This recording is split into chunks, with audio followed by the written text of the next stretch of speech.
गुजरात में नकली घी, दूध, पनीर, मावा, पुलिस, आईपीएस, आरटीओ, सरकारी कचहरी के बाद अब नकली एसीबी, सीबीआई अफसर पकड़े गए। अतीत में एक गुजराती नकली पीएमओ का अफसर बनकर कश्मीर में Z+ सुरक्षा में घूमता हुआ पकड़ा गया था।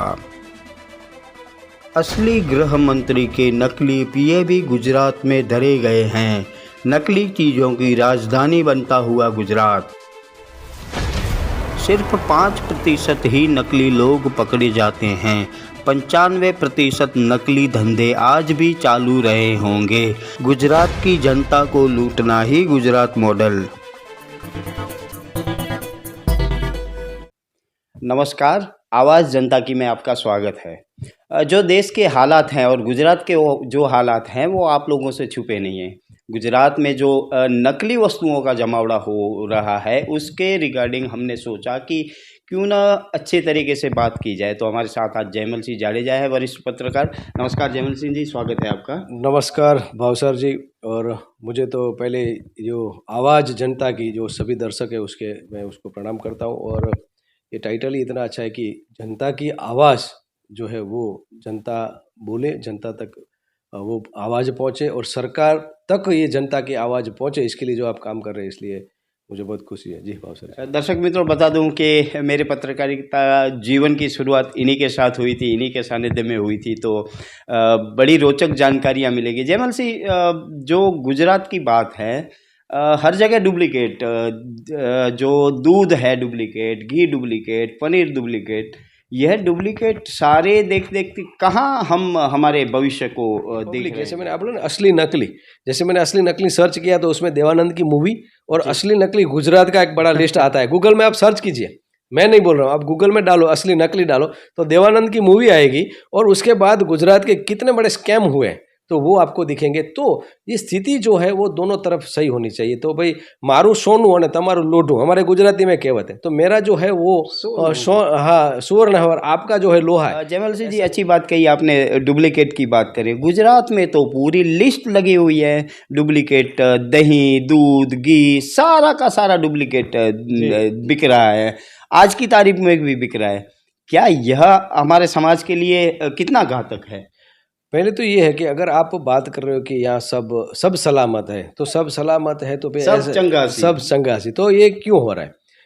नकली पीएमओ ऑफिसर मिल रहे हैं। मैं बहुत सारा लिस्ट अभी जो गूगल में से निकाला, क्योंकि ये तो ऑथेंटिक है, आप भी सर्च कर पाओगे। तो डुप्लीकेट मतलब घी, दवाई आ रही, मेडिसिन अगर डुप्लीकेट आ रही तो उससे तो ज़्यादा कोई गंभीर नहीं होगा कोई बात। जैसे उसमें नकली आईपीएस मिल रहे हैं, नकली एमएलए मिल रहे हैं, तो सोचो ये कितना। फिर ये नकली टोल नाका, ये मोरबी कच्छ हमारा जो है उससे सटा हुआ जो हमारा ज़िला है, वहाँ पर वो बहुत समय से चल रहा है। वहाँ पर से हमारे एमपी एमएलए निकलते होंगे, कलेक्टर निकलते होंगे, एसपी निकलते होंगे, आरटीओ के अधिकारी निकलते होंगे, किसी को नहीं दिखा ये प्रश्न। और उसमें जो इन्वॉल्व हुआ है, उसमें जो नाम बाहर है वो भी वो चौंकाने वाले हैं। तो ये सब दिख रहा है कि छत्र छाया में बधु चाले जी, गुजराती में आपने कहिए तो ये कुछ ना कुछ किसी के आशीर्वाद से चल रहे हैं। या तो फिर आप घसघसाहट नींद में हो तो ये आपको पता नहीं है। दो बातें हो सकती है, या तो फिर आपको पता है आपके नाक के नीचे हो रहा है, या तो फिर आपको कुछ पता नहीं है। तो दोनों स्थिति में आप जिम्मेवार हो। जयमल सिंह जी, किरण पटेल जो कि पूरा कश्मीर कई बार घूम के आया और नकली अधिकारी बनकर Z+ सुरक्षा उसको दी गई थी। क्या ये पॉसिबल है कि लोगों को पता ना हो और ऐसे इतने बड़े बड़े ओहदे के लोग वहाँ पर घूमने जाएं? और ख़ासकर इसलिए क्योंकि कश्मीर में विशेष सुरक्षा के प्रावधान हैं।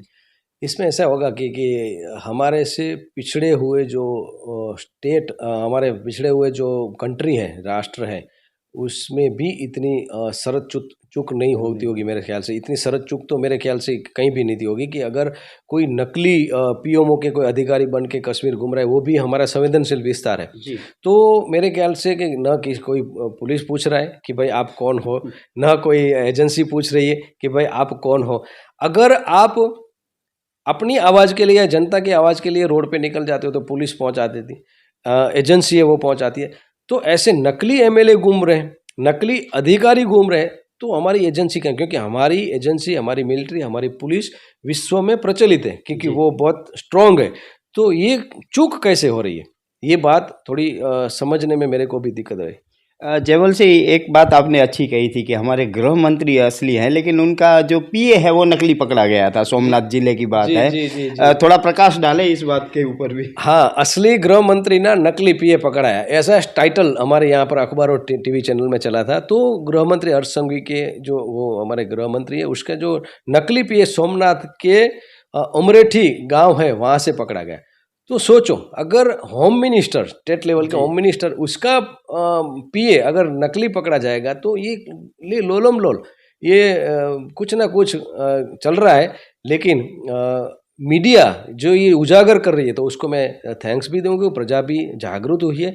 लेकिन फिर भी आवाज़ करने में कहीं ना कहीं मेरे को ऐसा लगता है, या तो पाके करो, हमारे कच्छी में कहते पाके करो ने मुगे करो और मुझो करो। तो इसमें ऐसा होता है कि मुझे क्या और मेरा क्या, तो फिर ये चलता है। और हम एक मूक दर्शक की तरह अगर बैठे रहेंगे तो भगवान श्री कृष्ण श्रीमद् भगवद गीता में भी कहा है भावसार जी कि अगर आप पाप कर रहे हो तो भी वो, अगर आप जुल्म कर रहे हो तो भी वो पाप है, अगर जुल्म सह रहे हो तो भी वो पाप है। तो अगर जुल्म आप सह रहे हो तो आप पापी ही हो।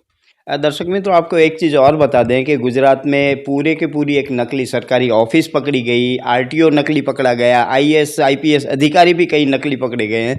तो यह चीज़ है वो पूरे गुजरात से अब पूरे देश में है, लागू होने वाली है। जयमल सिंह जी क्या मान रहे हैं कि गुजरात की जो स्थिति है, क्योंकि केंद्र में भी इन्हीं की सरकार है, तो क्या पूरे देश में ऐसे कई जगह होंगे जो अभी तक सपाटी पर नहीं आए हैं? ये तो क्या है कि अगर स्टेट वाले को सबको पता होगा कि उसके मीडिया में क्या आ रहा है, अगर मीडिया में नहीं आ रहा है, प्रिंट और इलेक्ट्रॉनिक मीडिया में, तो सोशल मीडिया में तो आता ही है। क्योंकि आज हर एक आदमी भावसर जी वो जर्नलिस्ट है, क्योंकि उसके पास मोबाइल है। तो आज आप तमीम जो अभी मेरे को देख रहे हैं वो दर्शक भी, आप भी एक जर्नलिस्ट हो, पत्रकार हो, इसलिए कभी भी ऐसी कुछ अबंधारणीय घटना घटती है या तो कुछ ऐसा अनलीगली कोई कार्य हो रहा है तो आप उसको शूट कीजिए और उसको वायरल कीजिए, क्योंकि ये आपकी एक जिम्मेदारी है और आपका फ़र्ज भी है। तो ऐसा होता है कि अगर ये चल रहा है तो लोगों को पता ही होगा, लेकिन फिर भी बात जो है वो कहीं ना कहीं दब रही है। और इसके लिए मेरे को एक शब्द याद आता है, स्टेलिन, जो अभी एक रिसर्च में कर रहा हूँ, नार्सिसिस्ट। तो एक ऐसा तनासा हो गया कि जो अपने ही नज़दीकियों में उसमें शंका पैदा करे कि ये जो कर रहे हैं उसमें कुछ ना कुछ गलत हो रहा है। तो नार्सिसिस्ट स्थिति जो है वो निर्माण अगर होती है तो लोकशाही के लिए जोखिमी है। आप स्टेलिन नहीं बन सकते हो, आप हिटलर नहीं बन सकते हो, क्योंकि आपको बंधारण ने चुना है, लोगों ने चुना है। तो आपको वाजपेयी जी बनना पड़ेगा, नेहरू जी बनना पड़ेगा, केजरीवाल जी बनना पड़ेगा, जो अच्छे नेता हैं उसमें से आपको उसमें से गुण लेके। और मेरे को तो याद है वाजपेयी जी ने ये भी कहा था कि अपना राजधर्म निभाओ। जब ये गोधरा का कांड हुआ तो वाजपेयी जी जब प्रधानमंत्री थे, नरेंद्र भाई मोदी मुख्यमंत्री थे, तब एक सेंटेंस मेरे को याद है कि अपना राजधर्म निभाओ। तो वाजपेयी जी की जो बात है राजधर्म निभाओ, तो हर एक नेता का ये फर्ज है, क्योंकि लोगों ने आपको चुना है।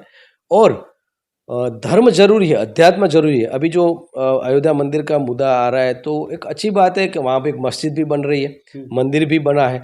तो ये अच्छी बात है कि चलो एक धार्मिकता के बिना, क्योंकि एक कहते हैं ना कि साइंस वो है बिना धर्म के अंधा है, और बिना धर्म के साइंस है वो पंगा है। तो एक दोनों बात जरूरी है, लेकिन इतना धर्मांतरण नहीं होना चाहिए कि इतना धर्मांधता ना होना चाहिए कि आदमी अंधा हो जाए। और कहीं ना कहीं लोकशाही में जो हमें बंधारण जो अधिकार मिले हैं वो हम खो बैठे। और ये जो चल रहा है उसमें से कुछ ना कुछ तो परिवर्तन तो मेरे को लग रहा है कि अभी शुरू हो रहा है। जयमल सिंह, एक बड़ी बात हमने यह भी देखी कि जब जब सत्ता के खिलाफ कोई आवाज़ उठती है, पुलिस प्रशासन द्वारा या ईडी या सीबीआई द्वारा दबाया जाता है, क्या दबाने से वह दबेगी या फिर स्प्रिंग की तरह होगी, अचानक से अगर उछलेगी तो बहुत बड़ा नुकसान लोकतंत्र को भी होगा? क्या आपका मानना है, यह लोकतंत्र के लिए घातक है? इसमें ऐसा होता है भावसर जी, हम मीडिया क्षेत्र से हैं और ये परिवर्तन हमने देखा है। लोगों शायद लोग भूल जाते होंगे, क्योंकि उसका रूटीन ऐसा होता है कि सुबह से शाम तक काम करना और घर में से 400-500 रुपये कमा के घर पे जाना है रोज शाम को। लेकिन हमने ये स्थिति भी देखी है। अभी जो हमारे गृह मंत्री अमित शाह, वो गुजरात में से तड़ीपार किया हुआ है। पी चिदम्बरम गृह मंत्री थे सेंट्रल में, अमित शाह को जो है जेल में डाला, क्योंकि वो एक दिन पहले वो शपथ लेते हैं जेल मंत्री के स्वरूप में और दूसरे दिन वो जेल में जाते हैं। तो ये परिवर्तन हुआ।